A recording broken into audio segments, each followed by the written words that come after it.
Yep, it's your favorite Terry Little Bacon Bear broadcasting live from the sold out KYSmas concert, the first ever joint with Mr. Tory Lanez. We waited all night for you. You know that, right? I waited all night for y'all. Aww. Are you excited to be here again? Yes, I am. I heard it's like your fourth time this year coming. Yeah, it is. So what energy you gonna bring the fourth time around in the fourth quarter of the year? It's gonna be crazy. Just like the first time I ever came here.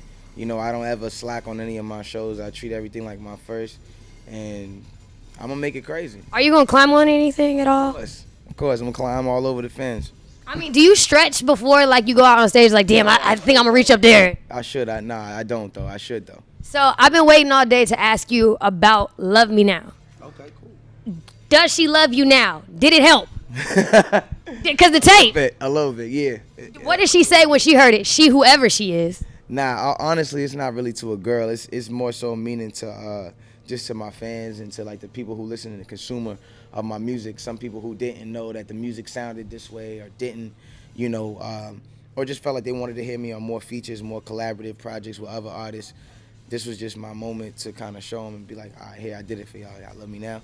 So, you know, the entire album gave the concept of I'm proving a point. Y'all asked me who I sounded like. You keep telling me I sound like such and such. So I'm going to show you I don't sound like nobody but Tory. Is that the energy you was bringing? Always, man. I think, especially with this project, I think it was like just the first time that I just kind of dived into fully just sticking to one kind of sound for a whole project. Usually with my other projects, you know, I'll sway and go all over the place. You thought that was one sound?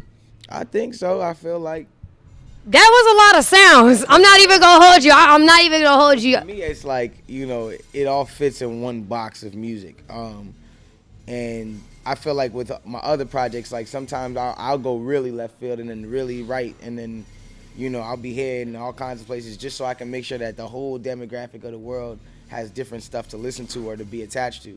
So with this one, it was just more so everything's a certain tempo, everything's a certain rock. I see so much more versatility in that. No, don't get me wrong. It's very versatile and it's very, like, colorful. It feels good.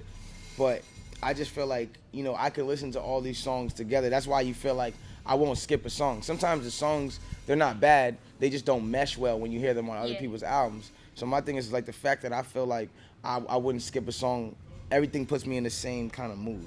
You know, this has been the year for me where I'm looking at songwriting, like caring about songwriting. You wrote your ass off on this album.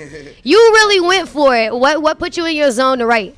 Honestly, I was just, I think really, to be honest, I was going through some stuff with my baby mother at the time, and like, it was mad annoying, and like, she just kept bothering me. I love you and everything, but she was like, you know what I'm saying, we were fighting throughout the whole project, and because we was like, we're not together enough, but we was fighting throughout the whole project and shit, and just every time I got to the studio, it was more so like a release just from like everything else that was going on. There was a lot of stuff going on in my life at the time, and that was just kind of like my release, just to be free and just, you know. Well, not even gonna hold you. I love the release, and I'm sure that the DMV has the same energy. I got two more questions before you hit the stage. First off, who you think is the king of R&B? Me, you know what I'm saying, of course. But you know, but I think for right now, like, I'll let like JaQuys have the, you know what I'm saying. Could you outdance him? Nah, the reason why I say it like that, like I let, like, he cares about that, like that means I love Maverick a lot to him, and like all he does is sing. Like, that's his, like, that's like my little bro. All he does is sing. You feel me? So my thing is like, if he say he the king of R&B right now in this generation, then let him feel that way. You feel me? I think that everybody's whole excuse is like, well, what about Chris and what about Trey? But it's like, Chris and Trey been holding us down for so long. Like, how do we take away from Chris and Trey's career and be like, you just automatically got to put them with the new niggas of today? Nah, them niggas been going 10 years strong. These guys are with the legends already. Like, JaQuys is talking about right now. Who is even doing R&B? This could be a really, really long answer. We could actually doing R&B. We got Brent Fires. No, I'm saying on the radio. Actually, Brent Fires. Besides LMA. You. Let's see here. SZA. It's a. No. Time out. Now, hold on. I want to say one thing. I love all the music that's coming out, but there's a big difference between the R&B today and the R&B that I'm talking about, and that's why when we talking about the kings of R&B, be the king of 2018 R&B. Got to revert to an old nigga. We have to revert to some old nigga, right? right? We gotta revert to some old song. And then we gotta go back and then when you really start taking it and be like, yo, R&B. No disrespect, but you can't compare whoever you just said. I don't know if it was even if it's a SZA or any of these people. You can't compare me. You can't compare any of these people to the R&B from that time. But see, the thing, but the bigger question to me is, how do you king? What is the king of R&B? What quantifies that? Is it the most sales? Is it has the most girls? The most whatever? I think personally, there's. I think when you say like the king of R&B, like I think the reason why R. Kelly was the king in his time and Michael Jackson and these people called them the kings was because they were coming back to back with records that were just like, oh my gosh, like so that's the criteria. I feel like it's the consistency. You feel me? Like it's really the consistency. Like me personally, the only reason why I would even step in here to say anything is because I know that there's a wide variety of fans who don't know none of my music, but they know all the Chicks tapes. Period. They know only the Chicks tapes. They know only my R&B. They know only the times when I come inside these pockets and I come on somebody's hook and I da-da-da-da-da-da. But I wouldn't even go as far as to say that for myself because at the end of the day, I got so much further to go, so much more proving to do.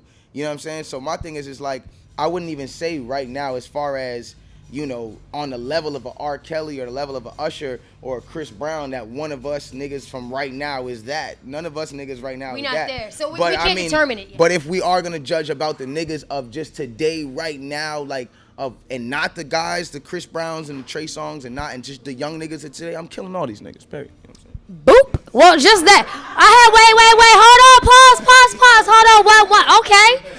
Well, I mean, we'll leave that up to discussion because you know they're going to talk about it, they're going to ask about it, they're going to make it a thing. But with Christmas right around the corner, I'm hearing that the box, you know, when a girl wants to give you the box for a gift, that's not a gift. Is it a gift? Not a gift.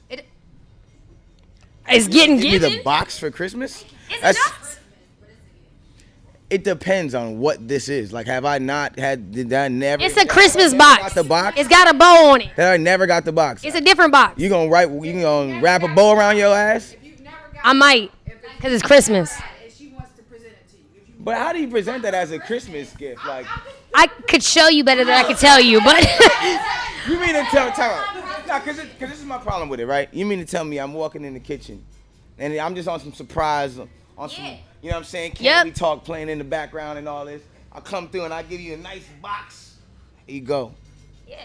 Automatically, off of what I gave you, your panties is wet. You already want to hit me. You know? Like, I already gave you some crazy shit. Like, you're already just like, oh shit, he got me exactly what I wanted. Like, so then how do we do the same thing with a guy? Hold on. So then it's like, in return, you're gonna just tell me it's just like you're just gonna jump on me and give me some box and be. It's a special box. It is a special box. It's a holiday box. I don't think that's the right trade. It's almost like, damn, like I got this trade because this was like, you know. Okay, do you want a sweater, cologne, a nice letter? I just want something thoughtful. I don't care if it's expensive. The thoughtful box. Okay, one last thing to the DMV. Go ahead and you about to get on the stage and kill it, so show some love to them right quick. Hey man, shout out to the DMV. Y'all know what it is. We out here. It's about to be lit. We at the Fillmore. It's going down. Hottest late night show, right? Oh, yeah, #1 night show. #1 out here, you heard 93.9, we lit.